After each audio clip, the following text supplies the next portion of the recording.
Baik Ibu. Amin. BTW sebelum mulai, boleh nggak aku ngomong sebentar? Aku mau ucap terima kasih ya untuk semua ibu-ibu apa yang sudah membeli surprise tadi pagi. Terus terang, sebenarnya aku berpikir bahwa cukup berdoa yang serangan fajar doa pagi itu sudah bagiku itu sudah luar biasa gitu ya. Tidak sangka kalau ternyata ada kehebohan di pagi hari di mana aku belum siap dan kami di rumah itu seperti biasa kalau sudah kumpul itu kayak apa cacing kepanasan semua. Jadi pada sibuk gitu kan ya. Jadi aku berusaha mencari tempat di mana yang aman untuk aku berkomunikasi supaya tidak terganggu. Tapi luar biasa banget dengan surprise-nya ya. Itu di luar persangkaanku gitu. Di luar iniku lah ya, luar ekspektasi ya karena apa namanya tidak terpikir gitu ya. Malah yang aku pikirkan adalah sebenarnya doa rame-rame gitu ya kan. Pantas aku bilang kenapa sih nggak doa rame-rame gitu kan. Ternyata ada yang lebih apa lebih heboh dari doa rame-rame. Terima kasih banget ya untuk siapapun yang punya inisiatif, yang menginisiasi.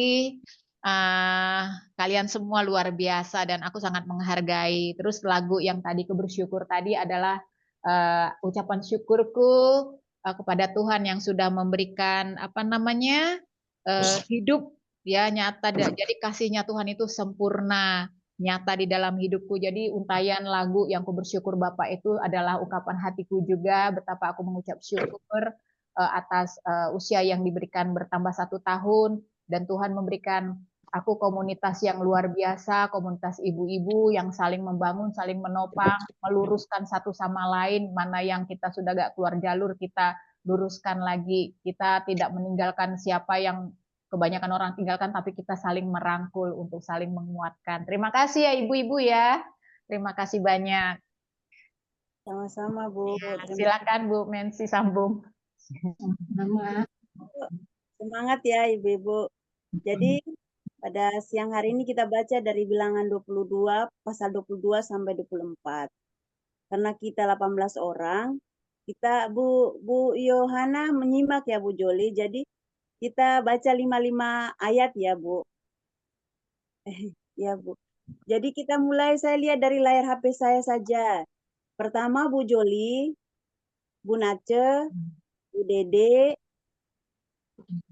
Bu Linda Panjaitan, Bu Harmoni, Kak Dona, Bu Dewi, Dewi dia nyimak ini di rumah sakit.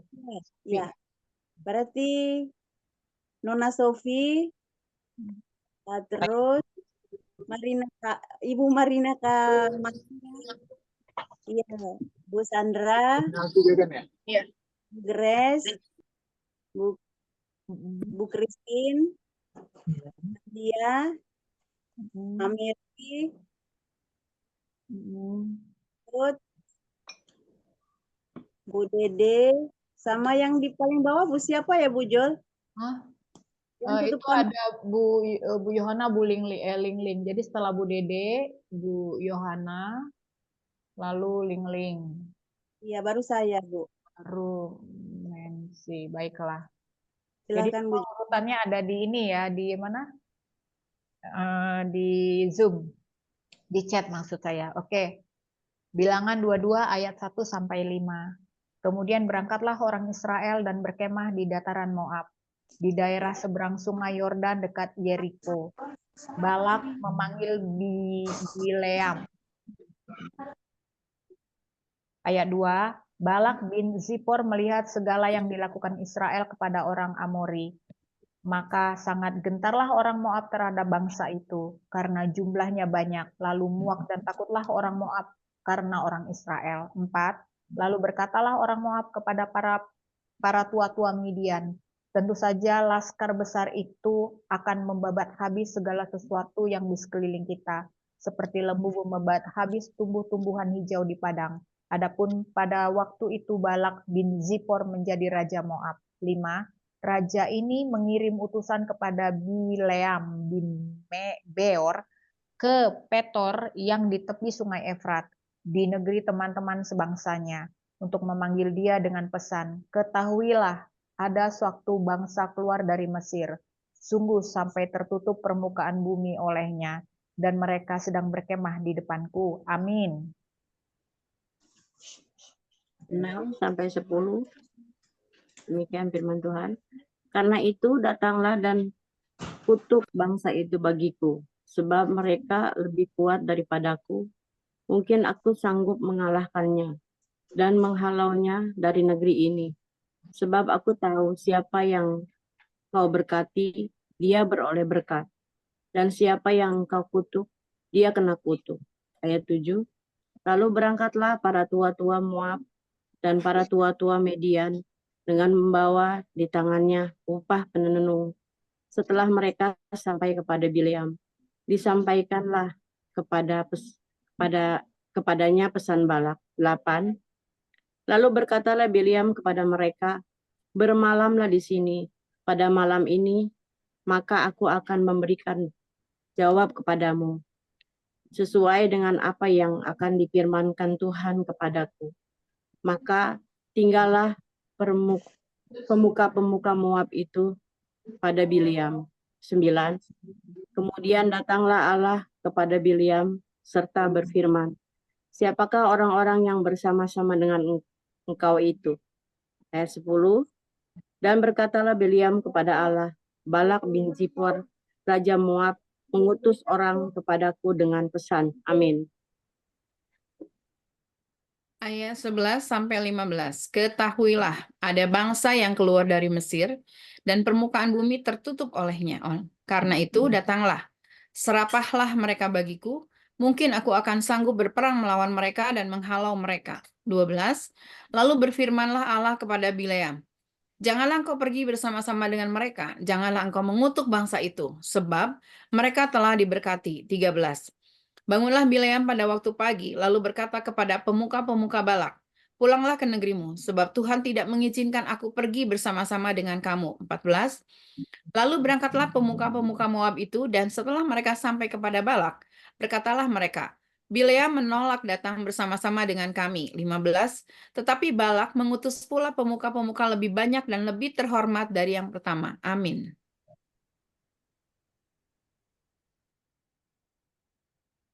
Siapa Lupa Ibu? Bu, masih unmute. Bu Linda. Bu Linda, Sorry ya. ya.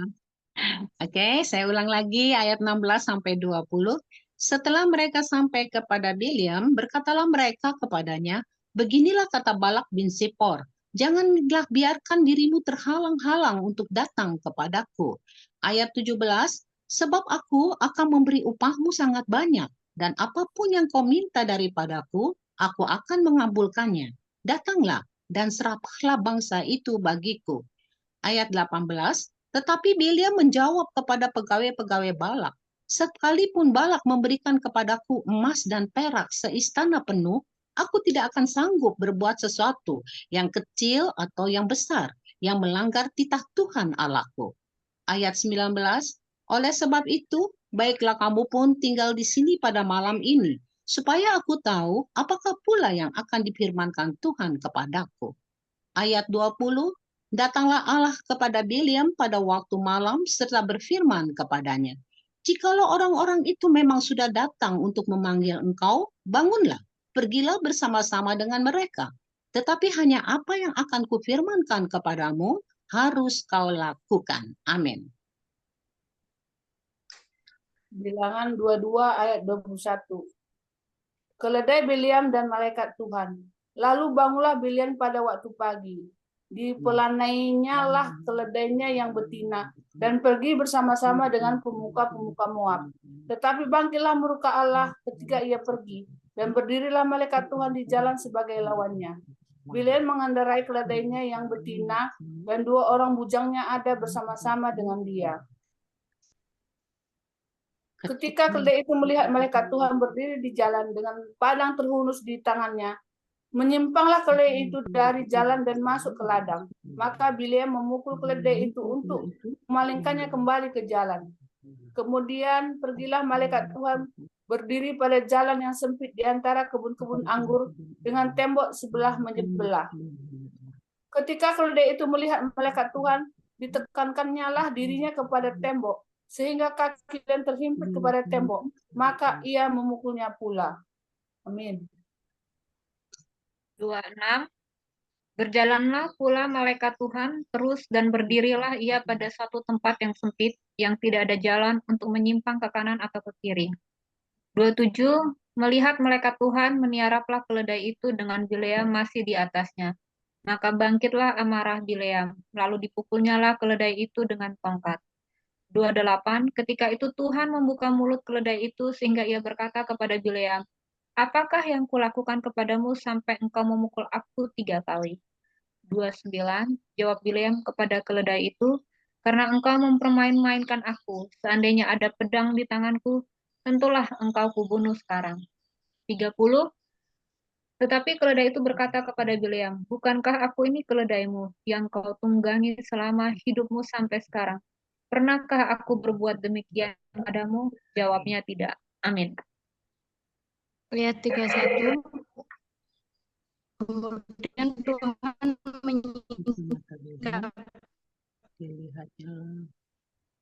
menyingkapkan mata Bileam, dilihat Tuhan dengan pedang terhunus di tangannya dan sujud. Ayat 32. Berfirmanlah malaikat Tuhan kepadanya, apakah sebabnya engkau memukul keledaimu sampai 3 kali? Lihat, aku keluar sebagai lawanmu, sebab jalan ini pada pemandanganku menuju kepada kebinasaan. Ketika keledai ini melihat aku, telah 3 kali ia menyimpang dari hadapanku. Jika ia tidak menyimpang dari hadapanku, tentulah engkau yang kubunuh pada waktu itu juga, dan dia kubiarkan hidup. Ayat 34. Lalu berkatalah Bileam kepada malaikat Tuhan, aku telah berdosa karena aku tidak mengetahui bahwa engkau ini berdiri di jalan menentang aku. Maka sekarang jika hal itu jahat di matamu, aku mau pulang. Ayat 35. Tetapi malaikat Tuhan berfirman kepada Bileam, pergilah bersama-sama dengan orang-orang itu, tetapi hanyalah perkataan yang akan kukatakan kepadamu harus kau katakan. Sesudah itu pergilah Bileam bersama-sama dengan pemuka-pemuka Balak itu. Amin. Ayat 36. Balak meminta Bileam untuk mengutuk Israel. Ketika Balak mendengar bahwa Bileam datang, keluarlah ia menyongsong dia sampai ke kota Moab, di perbatasan sungai Arnon, pada ujung perbatasan itu. Dan berkatalah Balak kepada Bileam, bukankah aku sudah mengutus orang engkau? Mengapakah engkau tidak hendak datang kepadaku? Sungguhkah tidak sanggup aku memberi upahmu? Tetapi berkatalah Bileam kepada Balak, ini aku sudah datang kepadamu sekarang. Tetapi akan mungkinkah aku dapat mengatakan apa-apa? Perkataan yang akan ditaruh Allah ke dalam mulutku, itulah yang akan kukatakan. Yang akan kukatakan. Lalu pergilah Bileam bersama-sama dengan Balak dan sampailah mereka ke Kiryat Huzot. Balak mengorbankan beberapa ekor lembu, sapi, dan kambing domba, dan mengirimkan sebagian kepada Bileam dan kepada pemuka-pemuka yang bersama-sama dengan dia. Keesokan harinya Balak mengambil Bileam dan membawa dia mendaki bukit Baal. Dari situ dilihatnya lah bagian yang paling ujung dari bangsa Israel. Amin. Ayat pasal 23. Lalu berkatalah Bileam kepada Balak, dirikanlah bagiku di situ 7 mezbah dan siapkanlah bagiku di situ 7 ekor lembu jantan dan 7 ekor domba jantan. Balak melakukan seperti yang dikatakan Bileam. Maka Balak dan Bileam mempersembahkan seekor lembu jantan dan seekor domba jantan di atas setiap mezbah itu. Sesudah itu berkatalah Bileam kepada Balak, berdirilah di samping korban bakaranmu, tetapi aku ini hendak pergi. Mungkin Tuhan akan datang menemui aku, dan perkataan apapun yang dinyatakannya kepadaku akan kuberitahukan kepadamu. Lalu pergilah ia ke atas sebuah bukit yang gundul. 4. Bileam memberkati Israel. Maka Allah menemui Bileam. Lalu Bileam berkata kepada 7 mezbah itu telah kuatur dan persembahkan seekor lembu jantan dan seekor domba jantan di atas mezbah. Kemudian Tuhan menaruh perkataan ke dalam mulut Bileam dan berfirman, kembalilah kepada Balak dan katakanlah demikian. Amin.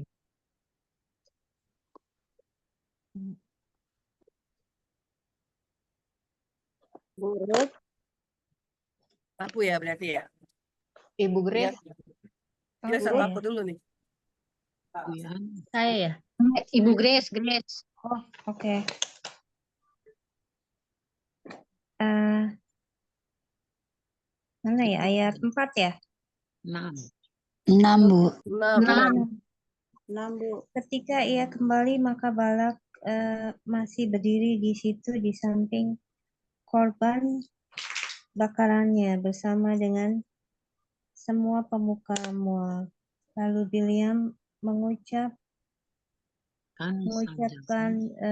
apa ini? Sanjaknya. Sanjaknya katanya. Dari Aram. Dari Aram aku disuruh datang oleh Balak raja Moab dari gunung-gunung sebelah timur.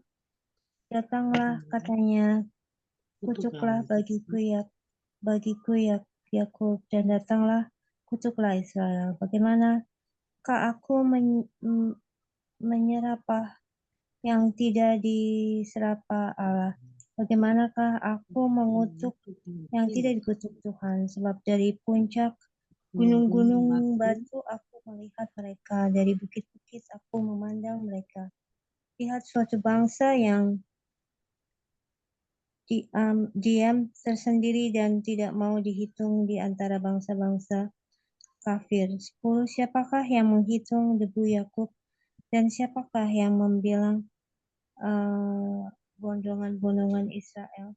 Sekiranya aku mati seperti matinya orang-orang jujur, dan sekiranya ajalku seperti ajal mereka lalu. Berkatalah Balak kepada Bileam, apakah yang Saya kan sampai 10 kan? Sampai 10 ya? Oh, Iya, oke. sampai 10. Iya, udah. Amin. Ayat 11 sampai 15, Bilangan 23. Lalu berkatalah Balak kepada Bileam, apakah yang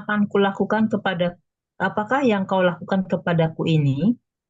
Untuk menyerapah musuhku lah aku menjemput engkau, tetapi sebaliknya engkau memberkati mereka. Ayat 12. Tetapi ia menjawab, bukankah aku harus berawas-awas supaya mengatakan apa yang ditaruh Tuhan ke dalam mulutku? Ayat 13. Lalu kata Balak kepadanya, baiklah, pergi bersama-sama dengan aku ke tempat lain, dan dari sana engkau dapat melihat tentang itu. Kau akan melihat hanya bagian yang paling ujung, tetapi seluruhnya tidak akan kau lihat. Serapahlah mereka dari situ bagiku. Ayat 14. Lalu dibawanyalah dia ke padang pengintai, ke puncak gunung Pisga. Ia mendirikan 7 mezbah dan mempersembahkan seekor lembu jantan dan seekor domba jantan di atas setiap mezbah itu. Ayat 15.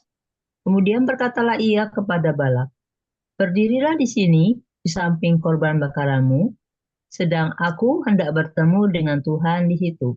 Amin. Pasal 23 ayat 16. Lalu Tuhan menemui Bileam dan menaruh perkataan ke dalam mulutnya dan berfirman, kembalilah kepada Balak dan katakanlah demikian. 17. Ketika ia sampai kepadanya, Balak masih berdiri di samping korban bakarannya bersama-sama dengan pemuka-pemuka Moab. Berkatalah Balak kepadanya, apakah yang difirmankan Tuhan? 18. Lalu diucapkannya lah sanjaknya, katanya, bangunlah hai Balak dan dengarlah. Pasanglah telingamu mendengarkan aku ya anak Zipor. 19. Allah bukanlah manusia sehingga ia berdusta. Bukan anak manusia sehingga ia masakan ia berfirman dan tidak melakukannya, atau berbicara dan tidak menepatinya. 20. Ketahuilah aku mendapat perintah untuk memberkati, dan apabila dia memberkati, maka aku tidak dapat membalikannya. Amin. Ayat 21, tidak ada ditengok kepincangan di antara keturunan Yakub, dan tidak ada dilihat kesukaran di antara orang Israel. Tuhan Allah mereka menyertai mereka, dan sorak-sorak karena raja ada di antara mereka. Allah yang membawa mereka keluar dari Mesir adalah bagi mereka seperti tanduk kekuatan lembu hutan. 23, sebab tidak ada mantra yang mempan terhadap Yakub ataupun tenungan yang mempan terhadap Israel. Pada waktunya akan dikatakan kepada Yakub, begitu juga kepada Israel keajaiban yang diperbuat Allah. 24, lihat suatu bangsa yang bangkit seperti singa betina dan yang berdiri tegak seperti singa jantan, yang tidak membiarkan dirinya sebelum ia memakan mangsanya dan meminum darah dari yang mati dibunuhnya. 25, lalu berkatalah Bala kepada Bileam, jika sekali-kali tidak mau engkau menyerapah mereka, janganlah sekali-sekali memberkatinya. Amin. 26. Tetapi Bileam menjawab Balak, bukankah telah kukatakan kepadamu, segala yang akan difirmankan Tuhan itulah yang akan kukatakan. Kemudian berkatalah Balak kepada Bileam, marilah aku akan membawa engkau ke tempat lain. Mungkin benar di mata Allah bahwa engkau menyerapah mereka bagiku dari tempat itu. Lalu Balak membawa Bileam ke puncak gunung Peor yang menghadap padang belantara. 29, berkatalah Bileam kepada Balak, dirikanlah bagiku di situ 7 mezbah dan siapkanlah di sini bagiku 7 ekor lembu jantan dan 7 ekor domba jantan. 30, lalu Balak melakukan seperti yang dikatakan Bileam, maka ia mempersembahkan seekor lembu jantan dan seekor domba jantan di atas setiap mezbah itu. Amin.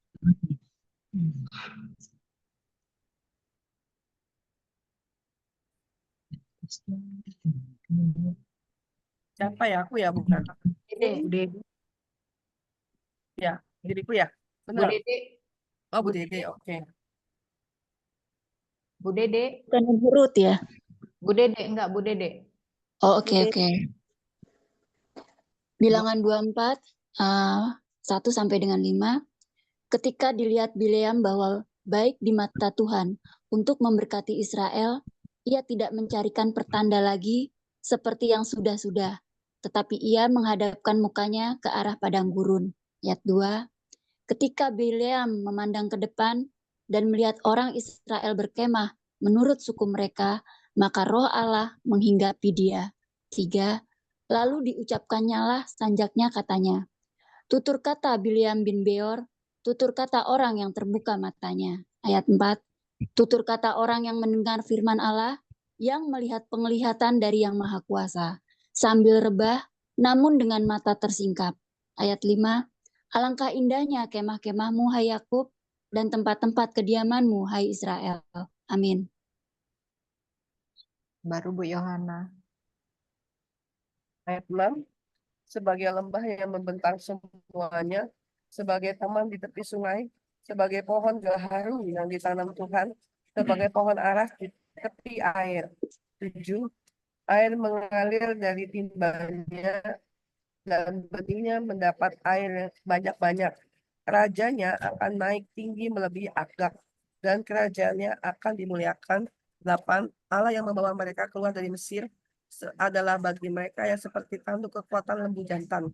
Bangsa-bangsa yang menjadi lawannya akan ditelannya habis, dan tulang-tulang mereka akan dihancurkannya, dan akan ditembaknya tembus dengan panah-panahnya. 9, ia meniarap dan merebahkan diri sebagai singa jantan, dan sebagai singa betina, siapakah yang berani membangunkannya? Diberkati orang yang memberkati engkau, dan terkutuklah orang yang mengutuk engkau. 10, nubuat Bileam. Lalu bangkitlah amarah Balak terhadap Bileam, dan dengan meremas-remas jarinya berkatalah ia kepada Bileam, untuk menyerapah musuhku aku memang memanggil engkau, tetapi sebaliknya sampai 3 kali engkau memberkati mereka. Amin. Ayat 11, oleh sebab itu, enyalah engkau ke tempat kediamanmu. Aku telah berkata kepadamu, aku telah bermaksud memberi banyak upah kepadamu. Tetapi Tuhan telah mencegah engkau memperolehnya. Ayat 12, tetapi berkatalah Bileam kepada Balak, bukankah telah kukatakan juga kepada utusan-utusan yang kau kirim kepadaku? Ayat 13, sekalipun Balak memberikan kepadaku emas dan perak, seindah penuh, aku tidak akan sanggup melanggar titah Tuhan dengan berbuat baik atau jahat atas kemauanku sendiri. Apa yang akan difirmankan Tuhan, itulah yang akan kukatakan. Ayat 14, dan sekarang aku ini sudah hendak pergi kepada bangsaku. Marilah kuberitahukan kepadamu apa yang akan dilakukan bangsa itu kepada bangsamu di kemudian hari. Ayat 15, lalu diucapkannya lah sanjaknya kepadanya. Tutur kata Bileam bin Beor, tutur kata orang yang terbuka matanya. Amin. Amin. Bu Yuli, ikut baca, Bu. Ayat Oke, 16 ya. Ya, Bu. Tutur kata orang yang mendengarkan firman Allah dan yang beroleh pengenalan akan yang maha tinggi, yang melihat penglihatan dari yang maha kuasa sambil rebah namun dengan mata tersingkap. 17, aku melihat dia tapi bukan sekarang. Aku memandang dia tapi bukan dari dekat. Bintang terbit dari Yakub, tongkat kerajaan timbul dari Israel dan meremukkan pelipis-pelipis Moab dan menghancurkan semua anak Set. 18, maka Edom akan menjadi tanah pendudukan dan Seir akan menjadi tanah pendudukan. Musuh-musuhnya itu, tapi Israel akan melakukan perbuatan-perbuatan yang gagah perkasa. 19, dan dari Yakub akan timbul seorang penguasa yang akan membinasakan orang-orang yang melarikan diri dari kota. 20, ketika ia melihat orang Amalek, diucapkannya lah sanjaknya, katanya, yang pertama di antara bangsa-bangsa ialah Amalek, tapi akhirnya ia akan sampai kepada kebinasaan. Amin. Ayat 21, ketika ia melihat orang Keni, diucapkannya lah sanjak, katanya, kokoh tempat kediamanmu, tertaruh di atas bukit batu sarangmu. Namun orang Keni akan hapus, berapa lama lagi, maka Asyur akan menawan engkau. Diucapkannya lah juga sanjaknya, katanya, celaka. Siapakah yang akan hidup apabila Allah melakukan hal itu? Tetapi kapal-kapal akan datang dari pantai orang Kitim. Mereka akan menindas Asyur dan menindas Heber. Lalu ia pun juga akan sampai kepada kebinasaan. Ayat 25, lalu bersiaplah Bileam dan pulang ke tempat kediamannya dan Balak pun pergilah juga. Amin. Terima kasih Ibu-Ibu untuk pembacaannya. Silahkan Bu Joli.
Terima kasih Bu Juli. Baik Ibu-Ibu, mari silahkan sharing firman ya untuk kita semua, baik saksian, sharing atau apa yang didapatkan dari tadi kita membacanya ya. Silakan Ibu-Ibu. Tapi sebelumnya saya mau bilang hari ini kan hari spesialnya Bu Juli ya, hari istimewa. Gimana kalau Ibu Juli yang duluan ya? Mungkin bisa seperti itu ya Bu Yo. Ya, Setuju nanti banget, setuju, setuju, baca setuju. dulu ya. Ya Bu. Boleh yang duluan Bu, nggak apa-apa siapa yang dapat. Aku baca dulu, nanti kalau dapat baru aku sharing. Iya Bu, silakan. Ibu-ibu yang lain Bu Yo, Bu Christine. Saya cuma dapat di 23 yang 19. Ya kan. 19, 20 ya. Dibilang Allah bukanlah manusia sehingga ia berdusta. Ianya besar berarti itu Allah sendiri. Bukan anak manusia sehingga ia menyesal. Itu hanya besar sendiri. Masakan ia berpindah dan tidak melakukan, atau berbicara dan tidak menepatinya.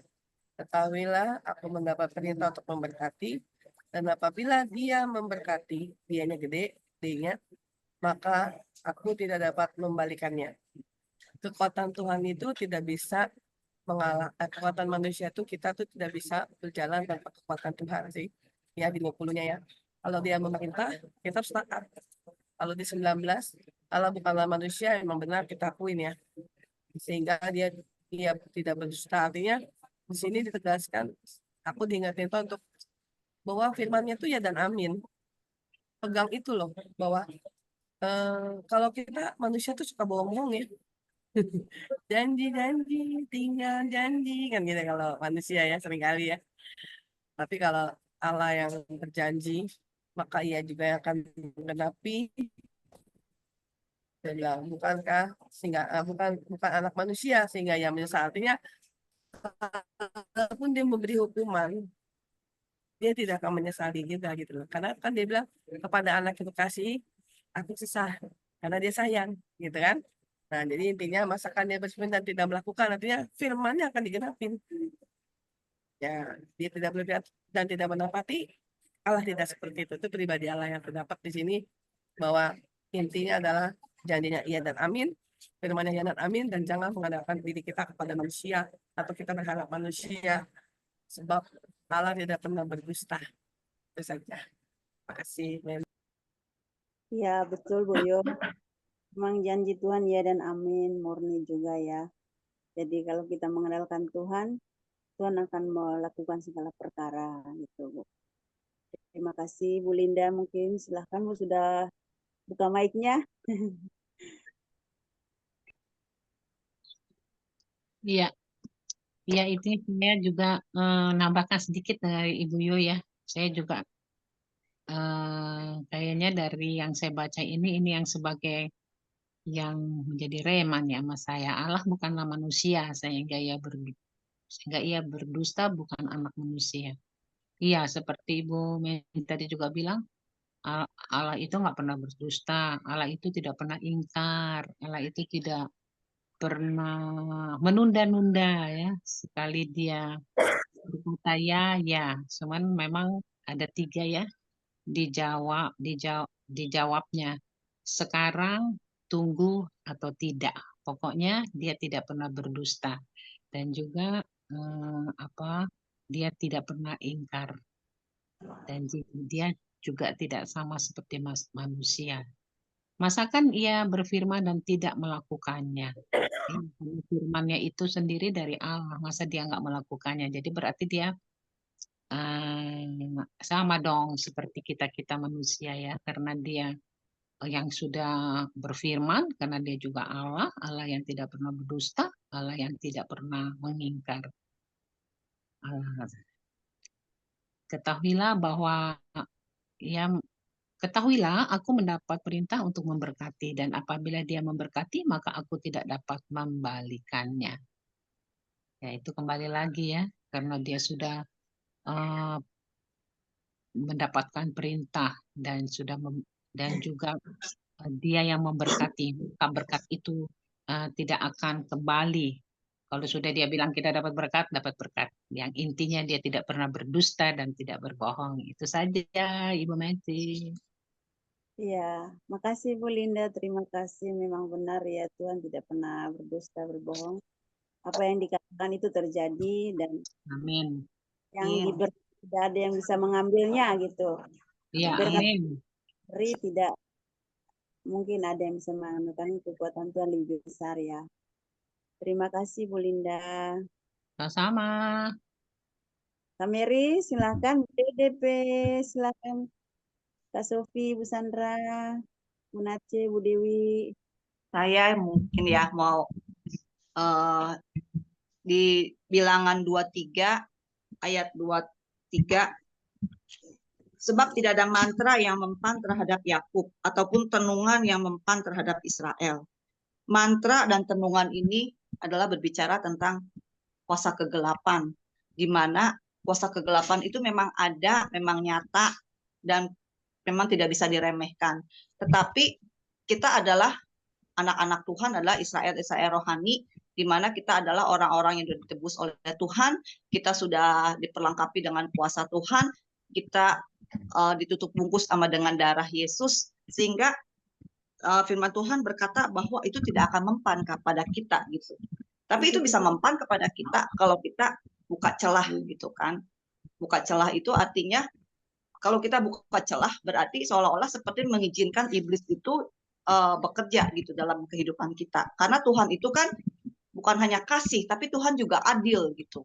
Tuhan juga adil kepada iblis juga, bukan kepada manusia aja gitu. Ketika kita ada celah, maka iblis juga bisa memporak-porandakan kehidupan kita gitu. Makanya pentingnya kita itu untuk senantiasa menjaga hidup kita di dalam kekudusan, di dalam ketaatan kita kepada Tuhan, sehingga apapun serangan-serangan iblis itu benar-benar tidak akan mempan kepada kita gitu. Sehingga kita itu harus senantiasa hidup dalam berdoa dan berjaga-jaga. Itu aja dari saya. Terima kasih. Wow, benar Bu, luar biasa. Memang kuasa Tuhan itu luar biasa ya. Tapi kalau setiap mantra yang dikirim ke kita mungkin kuasa kegelapan ya. Kalau memang benar Bu, kalau kita buka celah itu memang gampang masuk. Maka itu pentingnya kita jaga hati, jaga kehidupan hati.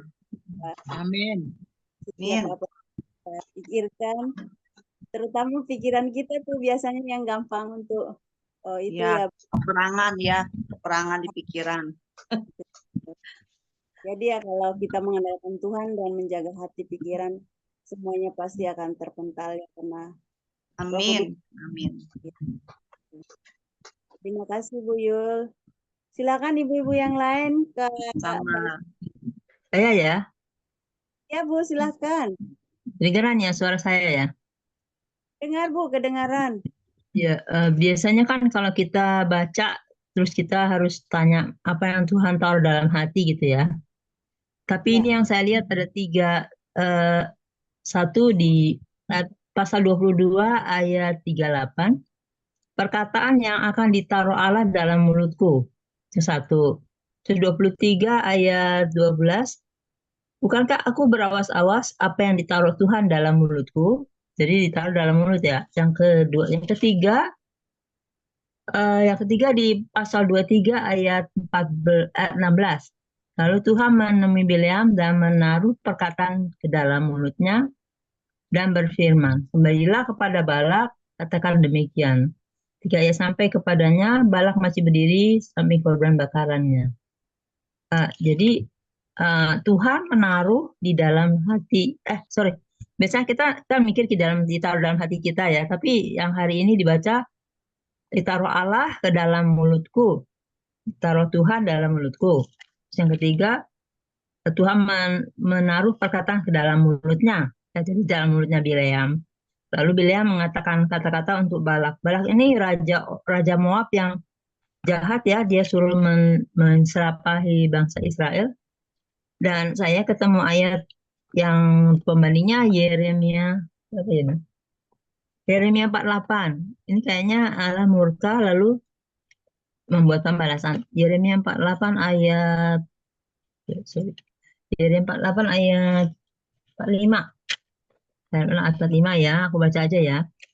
Di naungan Hesibon, orang-orang pelarian berhenti kehabisan kekuatan, tetapi api keluar dari Hesibon, nyala api dari istana Sihon, memakan habis pelipis Moab, dan batu kepala orang-orang ribut. Artinya, Tuhan murka dan membuat pembalasan kepada orang Moab. Ini Balak ini raja Moab ya. Jadi akhirnya bangsa Moab pelipisnya habis dimakan api. Karena ini memurka Tuhan pada saat itu.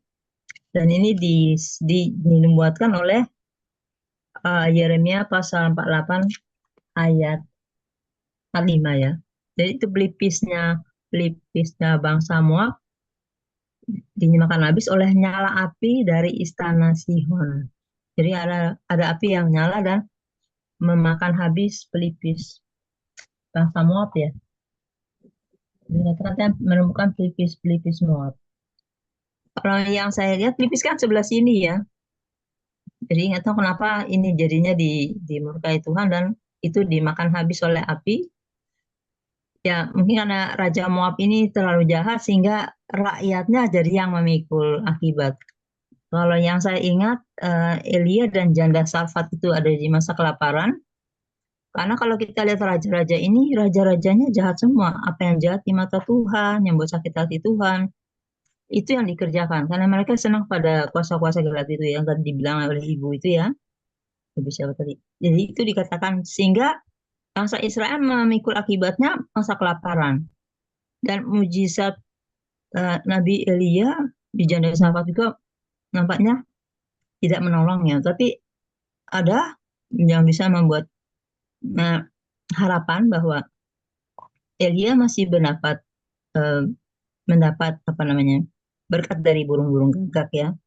Karena itu masa kelaparan dan masa kelaparan itu terjadi karena pemimpin bangsa Israel, raja-rajanya berbuat apa yang jahat di mata Tuhan, yang bikin sakit hati Tuhan, praktek kuasa kegelapan. Ini bangsa Moab juga gini kan tadi dibaca, mereka praktek kuasa gelap sehingga yang jadi korban rakyatnya. Jadi bangsa Moab itu habis dimakan oleh api tadi ya, nyala api dari istana, keluar dari itu ada peperangan yang terjadi ditulis ini di kitab Yeremia 48. Nah itu jadinya bangsa Moab dihabisi oleh Tuhan karena murkanya.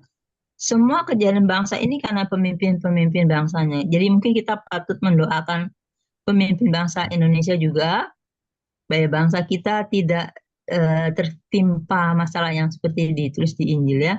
Karena Injil ini jadi pelita bagi kaki, terang bagi jalan.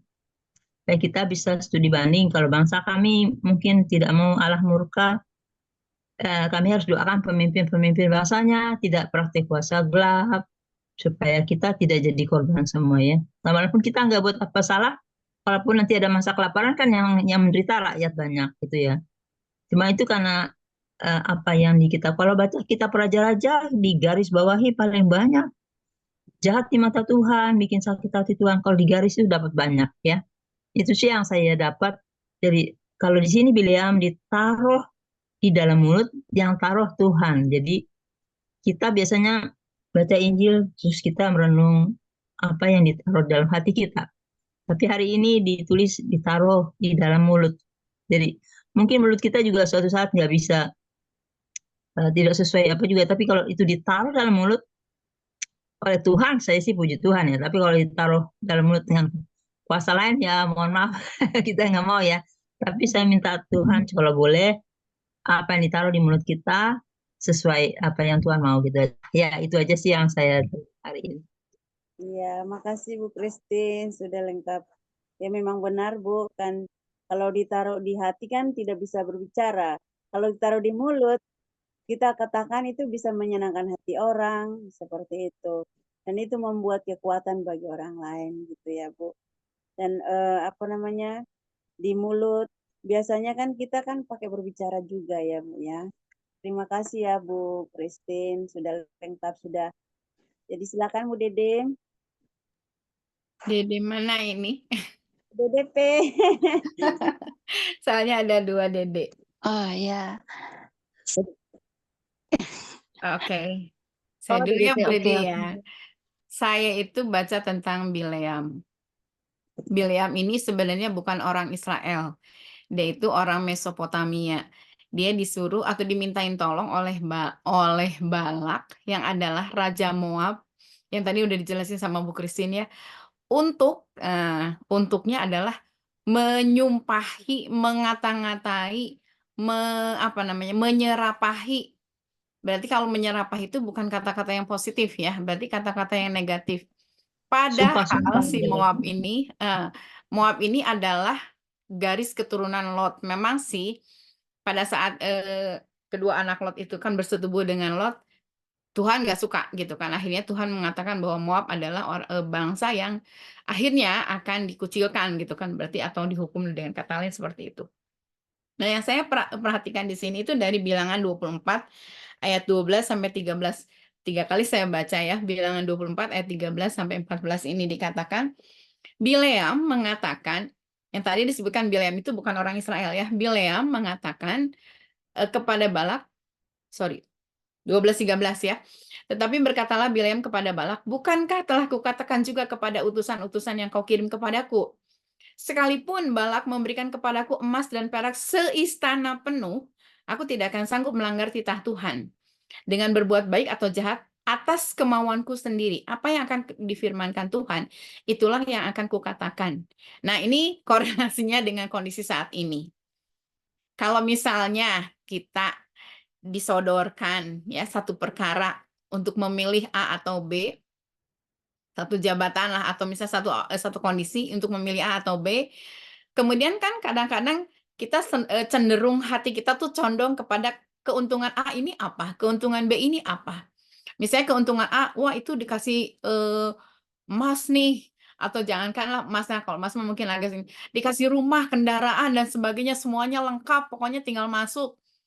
Terus kalau B emang nggak dikasih apa-apa, tapi kamu kalau misalnya di B itu, kamu akan bisa bertumbuh karena di situ adalah ladang yang Tuhan sudah siapkan bagi kita untuk kita bisa pelayanan.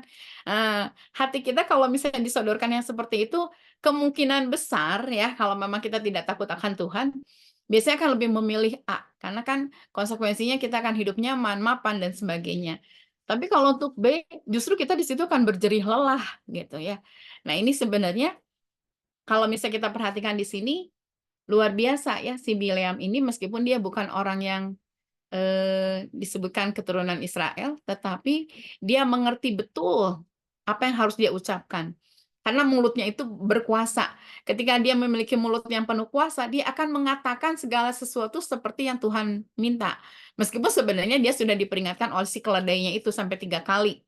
Ya, dalam hal ini saya ngebayangin keledai ngomong sama Bileam itu gimana kagetnya Bileam kalau misalnya tiba-tiba ada kucing gitu di rumah saya ngomong sama kita, kayaknya bukan didengar lari kayak kita ya. Kalau misalnya ada binatang apapun misalnya tiba-tiba yang ngomong bahasa manusia, kayaknya kita lari kayaknya ya. Tapi di sini Bileam kaget. Bahkan si keledai itu sampai ngomong, coba lihat di depan itu ada malaikat yang sudah menghunuskan pedang.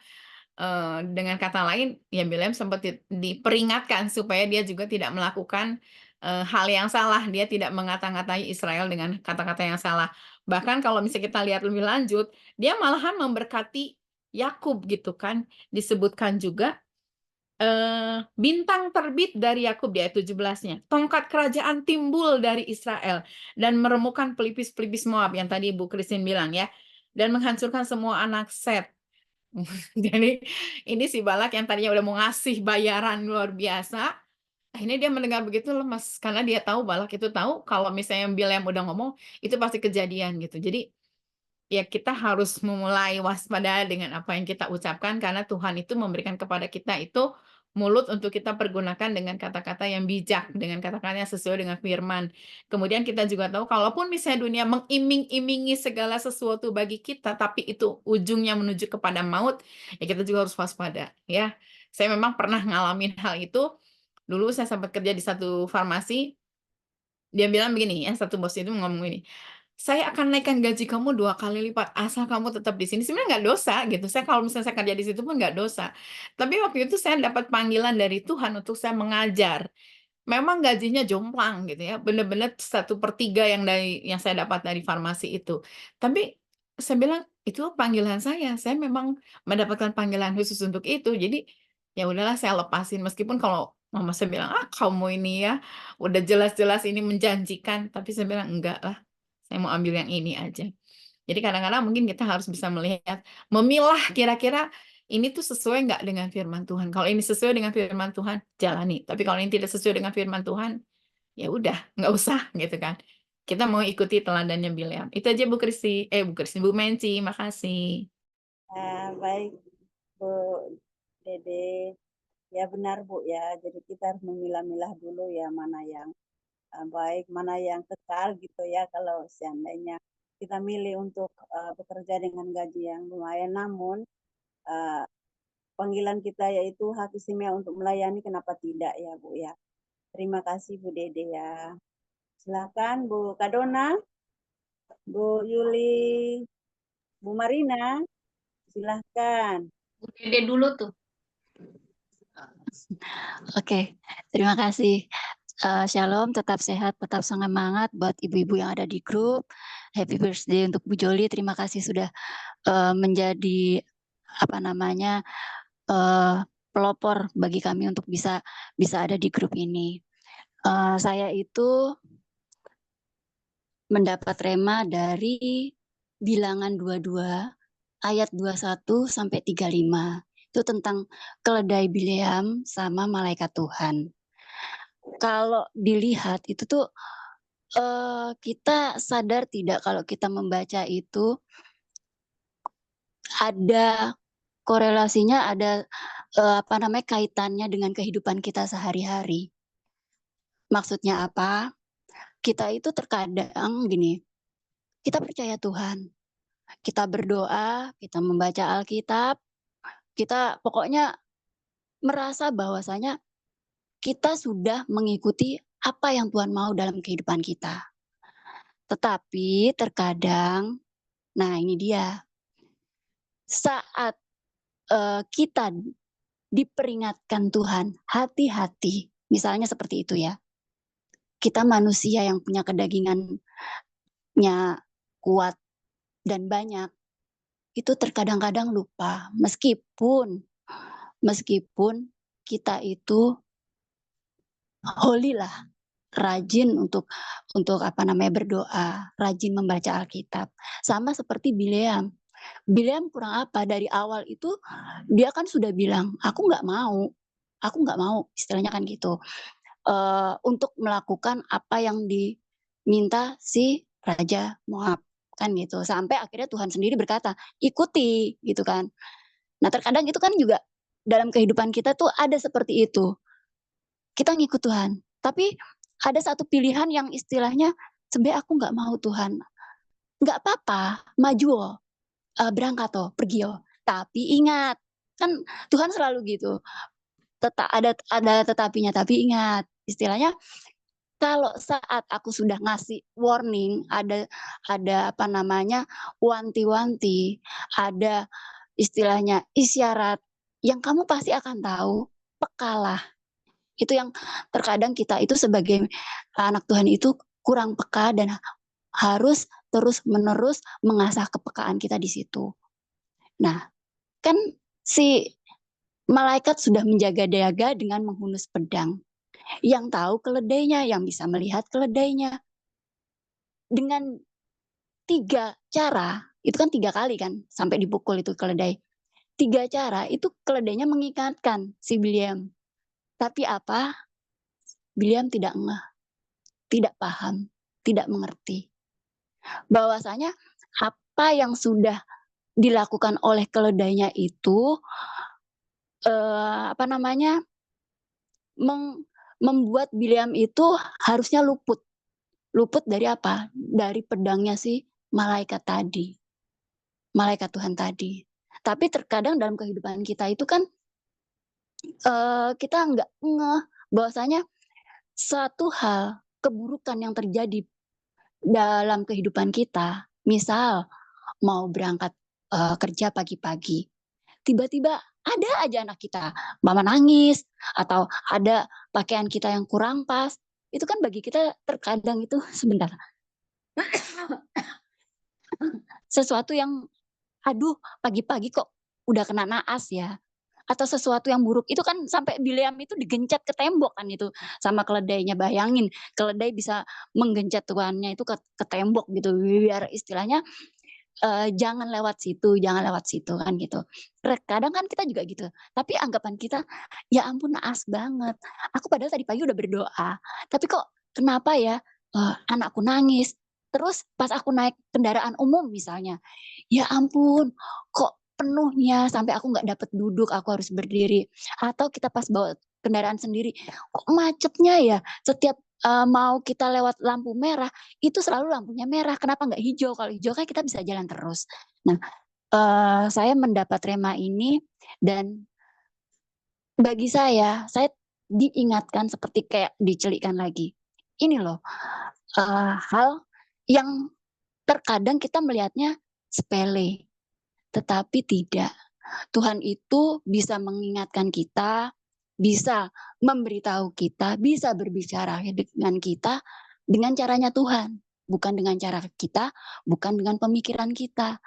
Tuhan bisa pakai siapa saja, apa saja, bahkan istilahnya daun jatuh pun Tuhan bisa pakai untuk mengingatkan kita. Peka nggak kamu? Benar-benar nggak sih kita itu paham apa maunya Tuhan? Terus benar-benar nggak sih kita itu mengikuti apa yang sudah ini loh Tuhan arahkan? Dan puji Tuhannya, Bileam ini disadarkan meskipun dengan cara yaitu tadi yang kalau Mama kata Bu Dede tadi kan kaget ya masa ada keledai bisa ngomong kan gitu kan. Kalau kita zaman sekarang mungkin shock tiba-tiba kucing atau keledai ngomong gitu. Udah gue kasih tahu ya, itu tuh nggak bisa, itu tuh ada di sana tuh ada bahaya. Lu kok nggak ngerti-ngerti kan seperti itu bahasanya. Tuh dia sadar dan istilahnya itu kepatuhan dia, ketaatan dia terhadap apa yang Tuhan sudah perintahkan sama Bileam ini itu menyelamatkan dia.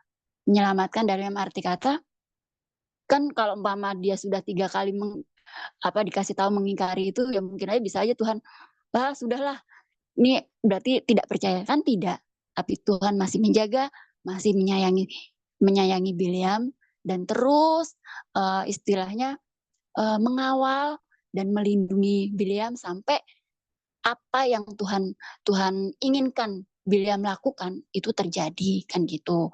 Nah sama seperti kita ini disayang Tuhan. Permasalahan apapun yang terjadi dalam kehidupan kita, sekali, 2 kali, 3 kali, mungkin terasa berat. Mungkin terasa, kok Tuhan aku maunya A, tapi Tuhan kasih B. Dan terkadang kita nggak ngerti, Tuhan itu maunya apa. Nah, tapi kita harus ingat lagi, bahwasanya seburuk apapun, seterpuruk apapun kehidupan kita itu, Tuhan itu nggak pernah meninggalkan. Orang tua, keluarga, saudara, bahkan teman bisa meninggalkan kita. Cuma Tuhan yang tidak pernah meninggalkan kita dan selalu menjaga, menyertai, dan membimbing kita sampai ke titik di mana Tuhan mau kita berada. Tuh, itu aja Ibu-Ibu, terima kasih. Terima kasih Bu Dede, ya benar juga Bu. Ya Tuhan memakai siapa saja, apalagi yang kita baca di situ juga kuda itu kan waktu dipukul 3 kali juga ketika itu kan Tuhan buka mulutnya untuk berbicara gitu loh. Kenapa kau mukul saya gitu kan? Kan di situ di pembacaan itu kan Bileam kan mukul dia 3 kali. Dia bilang, kenapa kamu mukul saya? Saya kan sudah sama kamu sudah lama ya kan? Ini istilahnya ya. Jadi kadang-kadang ketika Tuhan berbicara ke siapapun, kadang-kadang memakai sesuatu atau barang atau apapun yang di dekat kita, gitu loh. Jadi kita harus peka di situ juga ya. Tapi saya juga tadi menarik sekali ya membacanya ya Bu Dede yang ayat itu ya, yang malaikat bisa kuda bisa melihat Keledai. Keledai bisa melihat malaikat, ya. sedangkan yang ditunggangi kan si Bileam ya, tapi kuda yang dipakai Tuhan untuk melihat malaikat. Wow, luar biasa. Keledai. Dongki, keledai, dongki. Ya, Beda antara keledai dan kuda itu beda, Ibu. Oh iya, betul. Saking Lebih beda lagi kedelai. Iya, Iya. kedelai. Lagi tambah susu depannya kan, susu, kacang, kedelai. Iya, tapi uniknya gini loh. Terkadang itu kita juga dalam permasalahan ya, suka senangnya menyalahkan orang lain.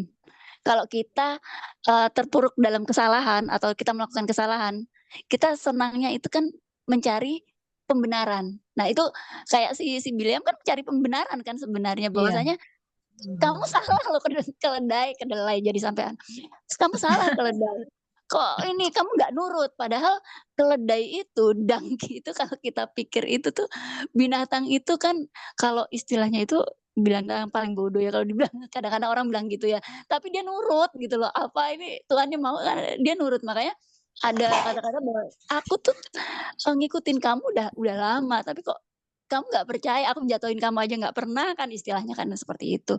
Nah, itulah yang jadi ada satu lagi yang saya tadi lupa sebutkan, bahwasanya kita harus hati-hati. Terkadang kalau kita terjebak dalam suatu masalah, itu jangan sampai kita mencari pembenaran, apalagi menyalahkan orang lain. Itu aja. Oh, baik ya, Bu Dede, betul, Bu. Terima kasih lengkap sudah, Bu Dede. Terus mengingatkan saya mengenai kedelai atau kuda ya. Terus silakan ibu-ibu yang lain, kalau tidak mungkin kita doa. Keledainya menjadi grabnya Ibu Yesus Maria pergi ke rumah bersalin. Iya, Bu Yo. Iya. Betul, Nena, betul. Jadi berarti kayaknya nih asik juga nih ya kalau mau buka lagi satu usaha angkutan, ada yang berhubungan dengan keledai, pasti membawa berkah. Haleluya. Aku mau nambahin ya, Bu Mensi. Silakan. Aku tuh tertarik yang tadi seperti Ibu Linda bilang, keledai. Di sini kan dibilang di Bilangan 22 ayat 21 ya, lalu bangunlah Bileam pada waktu pagi, dipelananyailah keledainya yang betina, keledai yang betina, dan pergi bersama-sama dengan pemuka-pemuka Moab. Kalau kita baca di Matius 21 ayat 7,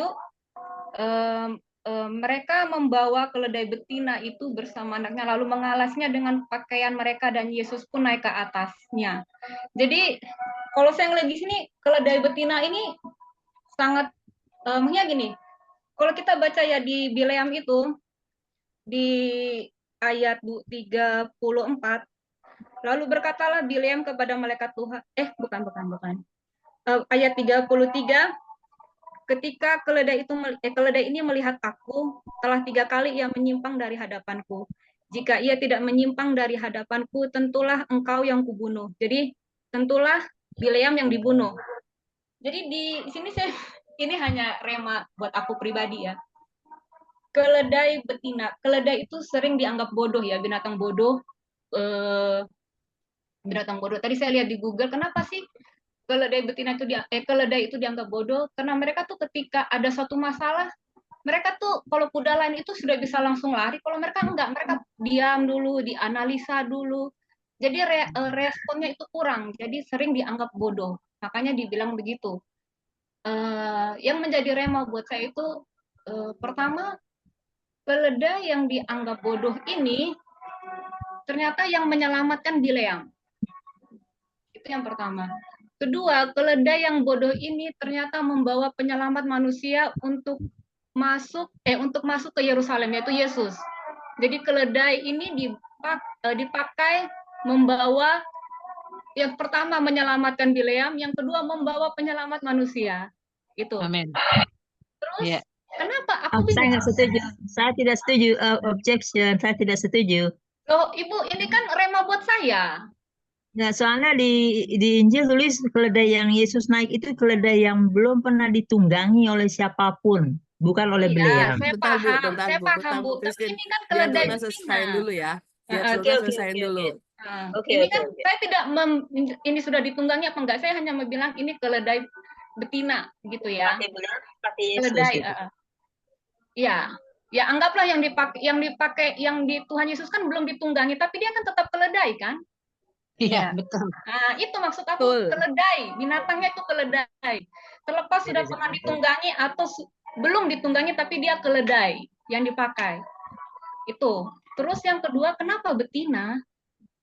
Jadi saya berpikir, ternyata Tuhan itu memperhatikan perempuan ya. Betina itu kan perempuan ya. Perempuan itu maksud aku tuh kayak punya peran dalam soal keselamatan. Di Alkitab kan dibilang kayak perempuan itu tiang doa. Bukan dibilang ya. Kan ada yang bilang perempuan itu tiang doa. Perempuan itu ketika suaminya jatuh, dialah yang selalu mendoakan lah. Ketika masalahnya ada, pasti perempuan. Di komunitas manapun yang melibatkan kerohanian, pasti lebih banyak perempuan daripada laki-laki. Itu. Jadi menurut saya bahwa perempuan itu jangan pernah dianggap remeh ya. Dan satu lagi, keledai walaupun bodoh, dia dianggap bodoh ya. Keledai ini dianggap bodoh ya. Tapi firman Tuhan bilang di 1 Korintus 1 atau 2 Korintus 1 tuh ya, bahwa Tuhan memilih orang bodoh untuk mempermalukan manusia. Jadi apa ya? Aku lupa. Apa yang bodoh bagi dunia dipilih Allah untuk memalukan orang-orang yang berhikmat gitu loh.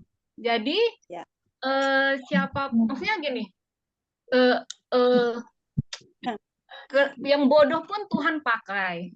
Perempuan yang dianggap lemah pun Tuhan pakai. Jadi siapapun itu, jangan pernah kita anggap remeh, apalagi diri kita ya, yang sebagai yang masterpiece-nya Tuhan. Kita ini kan masterpiece-nya Tuhan ya. Apalagi kita masterpiece-nya Tuhan, diberi kuasa, otoritas, itu pasti Tuhan pakai dengan luar biasa. Itu sih. Amin. Daibak kali. Amin. Daibak kali anak aku ini. Iya, Dona. Yang jelas keledai itu orang bilang bodoh, tolol, lemah, lemah segala. Ya, tapi Tuhan bilang, apa yang kau bilang itu berbalik denganku, anak-anakku. Dia samaku yang pandai, yang pintar, yang baik, yang ramah, yang menurut, ya, yang setia, yang taat, gitu saja. Haleluya. Benar ya. Tuhan. Amin. Ya, amin. Kalau yang saya lihat sih, keledai itu nggak mau suka mutung karena dia nggak mau maju, karena dia capek. Jadi dia nggak mau jalan. Capek aku capek nggak mau maju lagi, jadi dikebukin juga. Gue capek, ngapain menjalan lagi, dia udah capek jadi lelah. Jadi dia nggak mau maju lagi.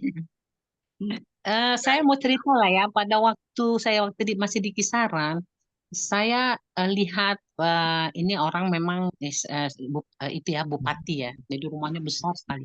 Dia ada keledai loh di situ 2, terus sama ada kuda poni gitu, pokoknya kecil-kecil. Saya bilang begini, puji Tuhan dia punya keledai. Lama-lama dia tahu keledai itu adalah keledai dari kesayang binatang juga yang di mata Tuhan kan gitu. Jadi punya keledai 2, kuda poni 2 gitu. Jadi saya senang kalau ngelewat rumahnya dia. Saya mengingat bahwa keledai itu dipakai Tuhan untuk mengantar Tuhan Maria ya pada waktu mencari rumah bersalin. Haleluya. Haleluya. Terima kasih Bu. Cuma satu kata buat Dona, Daibak. Semangat Kak Don. Iya. Semangat. Iya Bu, jadi pembahasan kita sore hari ini menguatkan kita semua. Jadi kan seperti tadi Bu Linda bilang, kalau janji Tuhan tuh ya dan amin, tidak pernah berdusta, tidak pernah ingkar janji. Tuhan selalu menepati janji buat kita semua, dan itu amin buat kita semua. Juga ke Bu Dede juga bilang, kita harus memilah-milah pekerjaan. Jika ketika Tuhan memberikan kita pekerjaan yang untuk melayani, ya kita melayani. Bu Yo juga seperti itu ya. Jadi di sini saya hanya mencatat sedikit dari itu ya, bahwa seperti yang tadi Bu Yuli bilang, kalau mantra itu memang okultisme ya Bu Yo.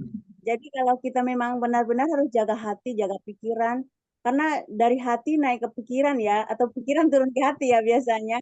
Jadi kalau kita buka celah, iblis kan tahu ya, dia kan malaikat juga ya dulu ya. Jadi dia akan mengolah pikiran kita, jadinya kita buka celah dia serang gitu. Jadi kita harus berjaga-jaga, berdoa, memakai perlengkapan senjata Allah ya.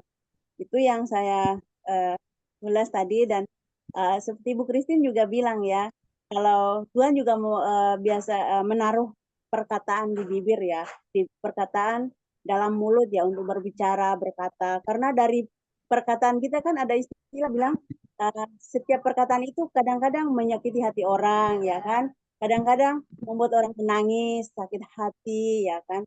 Jadi contoh seperti api ya, itu kan korek api ya, ketika dinyalakan bisa membakar satu rumah atau hutan. Ya itu seperti itu. Jadi kita juga harus benar-benar menjaga hati, menjaga mulut kita. Nah, dengan itu kan kita harus minta tuntunan Roh Kudus ya ketika kita berbicara, biar Tuhan yang menjamah mulut bibir kita. Kak Dona, terima kasih untuk penjelasannya. Kalau saya benar-benar mendalam juga ya, karena setiap manusia memandang orang dengan kekurangannya, Tuhan memandangnya dengan sempurna loh. Maka itu yang amin. Iya itu Amin. yang bilang. Setiap yang kita dianggap menurut manusia itu tidak bisa, tidak mampu, tapi Tuhan akan melihatnya dengan hal yang luar biasa. Ya, Dan amin. biasa. Dan istilah seperti katanya ibu-ibu tiang doa, memang kan biasanya istri-istri yang menjadi tiang doa buat suami.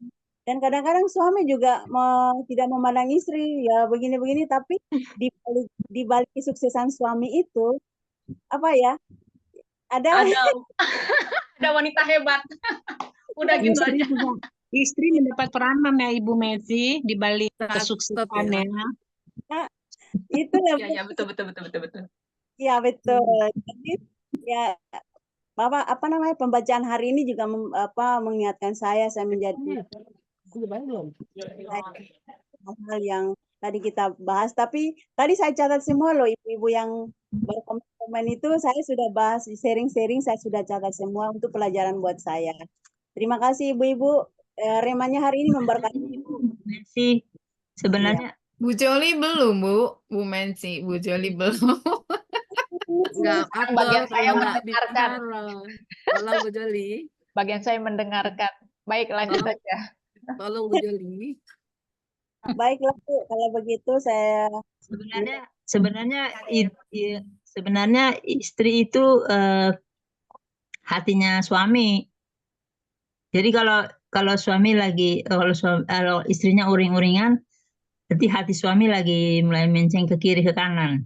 Karena istri itu hatinya suami. Iya betul Bu. Jadi kalau suami lagi mulai mau selingkuh, istrinya mulai ceriwis gitu. Bu, bukan gitu, tapi nggak gitu juga Bu. Kalau lagi datang bulan juga istrinya begitu Bu, galau-galau. Bukan karena lagi suaminya nggak bener Bu. Bukan suaminya lagi mulai. Apalagi kalau gajian belum dikasih ya. Iya benar ya. Istrinya Bukan jadi Bu. ceriwis. Jadi saya masih Bu Yo, saya hatinya suami gitu loh. Bu Yo, saya udah nggak bisa lagi perhatikan karena istri suaminya udah di Firdaus. Kalau saya terbalik, saya udah nggak datang bulan, jadi saya nggak tahu tuh yang galau-galau gitu. Nggak apa-apa Bu Linda, sudah Firdaus, sudah aman, Firdaus Tuhan. Kalau kita kan Firdaus dunia. Iya, makanya saya tadi bilang Ibu Christine, saya udah nggak bisa melihat lagi. Kalau Ibu Yo kan ini diliatin terus, kalau lagi bikin lemari, lagi beli bahan, lagi ngecat, lagi ngetok-ngetok, diliatin. Aku nggak bisa. Sini ada kata yang bagus. Nggak apa-apa ya. Bu Linda, Bu Dona juga belum bisa ngeliatin suami karena suaminya masih ditutupin sama awan. Masih digambar belum kelar. Mana Dona? Ada Dona, ada kok Dona. nanti kalau ketemu gini ya Bu Jol ya, ciluk Mbak. Nah itu dia Dona. Tapi teman-teman, aku tuh paling tertarik dari sharingan kita ini Rema ini dari yang terakhir Dona loh. Keledai itu loh. Bener deh. Aku masih banget enggak. Aku masih Daibak itu, daibak itu. Keledai itu loh. Ini barusan nih. Ih, aku jadi ini terakhir nih sama anaknya Mami nih. Yang memberikan. Thank you ya Dona. Sekali lagi 2 jempol. Dona sekali ngomong langsung mantap ya Bu Linda. Iya dong. Iya, bener loh. Ini dengan tulus loh, bukan main. Itu Bu Linda, itu akibat sambal ekstrim. Dan akibat bon cabai level 50.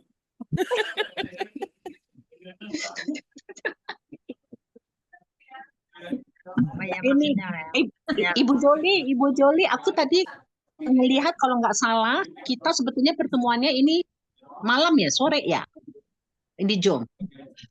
Ya, siang. Biasanya siang, jadi kita udah mix siang dan malam. Apa aku yang salah ya tadi ya? Sebenarnya awalnya sore, sebenarnya awalnya malam. Iya tadi aku sempat mau sedih, ya sore aku nggak bisa lagi karena nanti jam 5 SPS, jam 6 SS, nanti jam 10 malam S3, S2. Dari S1, S2 sampai S tongtong ya Bu Linda ya. Ini SLR Bu. Nanti teler sendiri.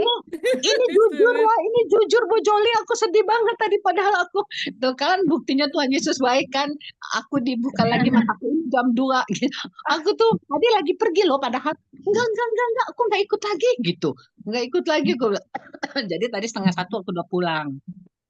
Terus siap-siapin lah yang untuk SPS, yang untuk SS, yang untuk kita S2, S3. Jangan teler ya Bu. Bu Linda jangan hadir besok. Jangan lupa besok. Dede. Besok, oh ya, oke. Makanya aku makanya tertarik besok laki-laki dan cemburu.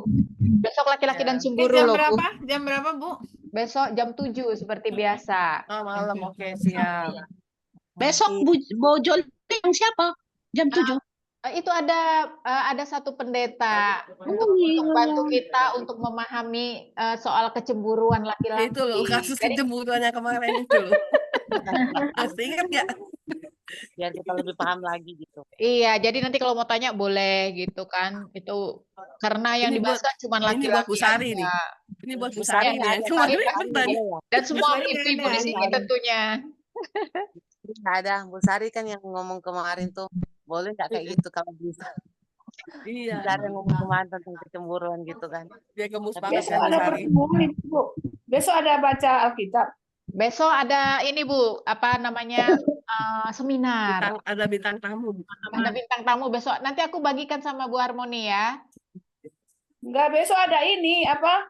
Di SPS di gereja ada mencari wajah Tuhan dari jam 9 sampai jam 10. Oh ya udah nggak apa-apa. Ikut aja di gereja. Baiklah Ibu-Ibu, terima kasih untuk sharingnya hari ini. Saya minta dengan hormat Bu Yuli tutup kita dalam doa. Mari kita bersatu hati dalam doa. Bapak, kami mengucap syukur ya Tuhan untuk sharing pada siang hari ini Tuhan. Terima kasih Tuhan untuk rema yang Kau berikan untuk setiap kami ya Bapak. Untuk kami mengingatkan Tuhan bahwa begitu Engkau mengasihi kami Tuhan. Banyak hal Tuhan yang kami pelajari pada siang hari ini Bapak. Biarlah Tuhan firman itu boleh menjadi kekuatan dalam kehidupan kami. Untuk kami terus berjalan dengan iman bersama dengan Tuhan. Untuk kami meraih kemenangan di dalam nama Yesus. Terima kasih Tuhan Yesus untuk Ibu Mensi Tuhan yang telah menjadi fasilitator pada siang hari ini. Kiranya Tuhan memberkati kehidupannya, keluarganya. Tuhan memberkati pelayanannya Tuhan. Apapun yang dikerjakan Tuhan yang buat berhasil dan beruntung. Terima kasih Tuhan untuk teman-teman semua yang berada di siang hari ini Tuhan, biar Engkau juga memberkati setiap kehidupan kami, untuk kami terus Tuhan bersatu hati Tuhan, untuk kami terus mau bertumbuh bersama-sama, berkembang iman kami, bertumbuh di dalam Engkau, untuk kami terus kuat Tuhan di dalam Engkau Bapa. Terima kasih Bapa yang baik, terima kasih untuk kami akan melanjutkan segala kegiatan kami percaya penyertaan-Mu Tuhan sempurna atas kehidupan kami. Terpujilah nama-Mu Tuhan, terima kasih dalam nama Yesus kami berdoa ya Bapa. Amin. Amin.